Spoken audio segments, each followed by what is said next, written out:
Hi everyone. So today I'm going to be making these ceramic tile coasters with a cork backing. So I'm going to press and talk at the same time because this is a bit of a process.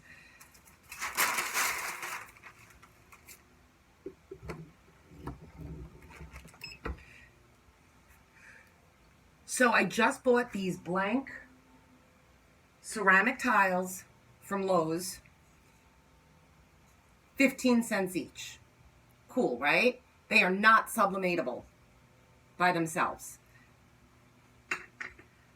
Then I treated them with this polyacrylic spray. So what you should do with my test, this is what I did. I did about 3 or 4 thin coats and let it cure overnight. Once I realized that this technique worked, I went a little crazy and did 1 massive coat and then baked it under my heat press for about 20 minutes at about 310. 1 second.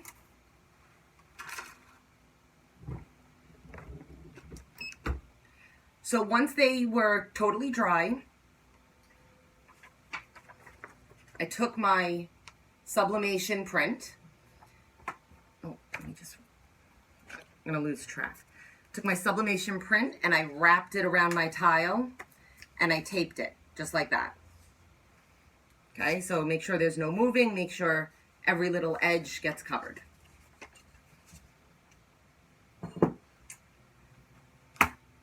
Then into my heat press it goes. I did it with the transfer face down, the tile face up, foam that came with my heat press on the bottom. Then I have secretly, before I got pressing pillows, I was using polyester. Oh, I'll explain to you what I'm doing in a minute. I use this polyester fill like for blankets and pillows, and when you press it, it's done. It squishes down, but I find it makes for a nice cushion for some things that I do, so that's on the bottom. Then parchment paper, then my substrate, my transfer, and then parchment again. Okay, so that's this setup.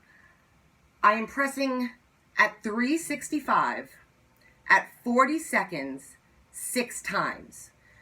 So this is not my technique. I did not come up with this. I saw this on YouTube. When I was researching how to do these, I saw somebody doing this and I thought it was brilliant because I don't have a $6,000 heat press that is perfectly calibrated.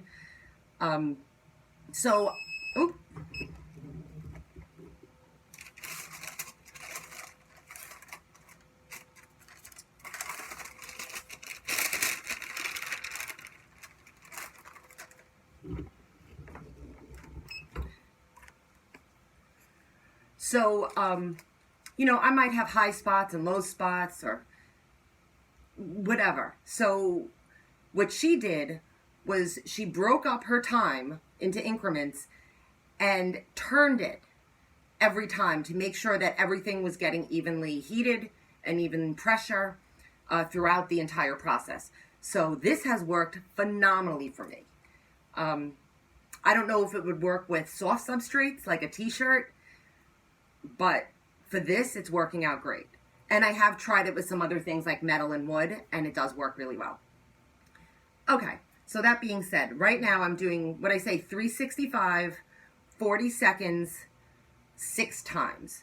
So 1, 2, 3, 4. I'm about to press it for the 5th time. So I'm just grabbing on. Oh, and I burnt myself.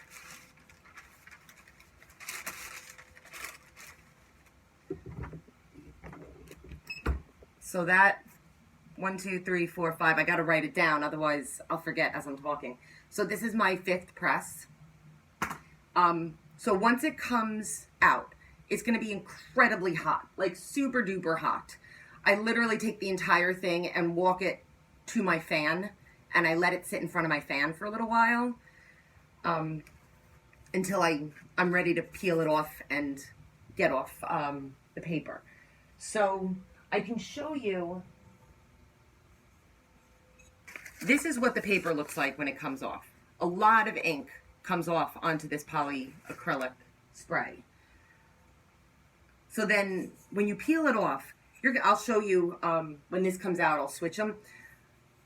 There is a coating of paper that will also come off. Oh. Okay, and this is my 6th and final turn.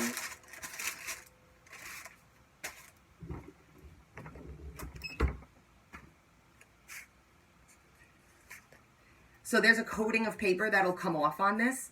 I just take it to the sink and use the scrubby part of my sponge, and it just comes right off.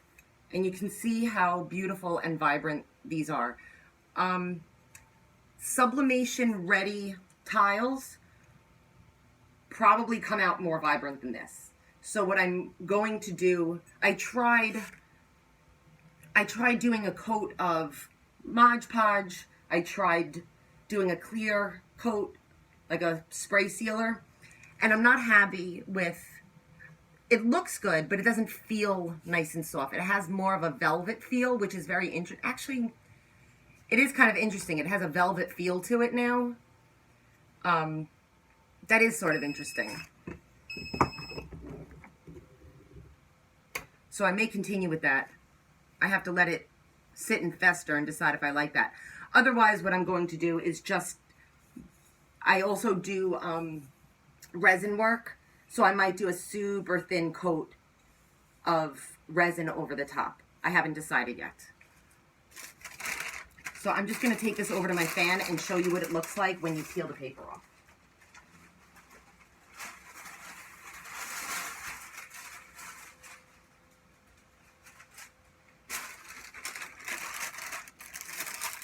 Okay, so I have one here that's been cooled. See how I tape the back? So when you remove this, do it very slowly, because that polyacrylic can pull up. I can't get this tape to undo. There we go.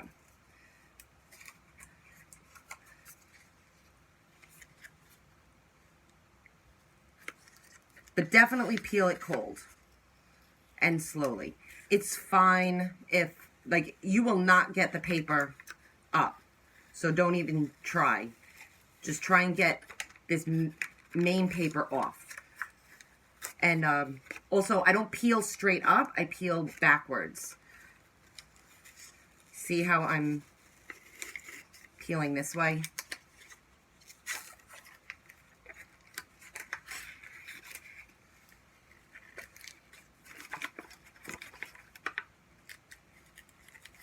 Because I have had instances where I got a little sassy and pulled too fast, and that polyacrylic just came right off.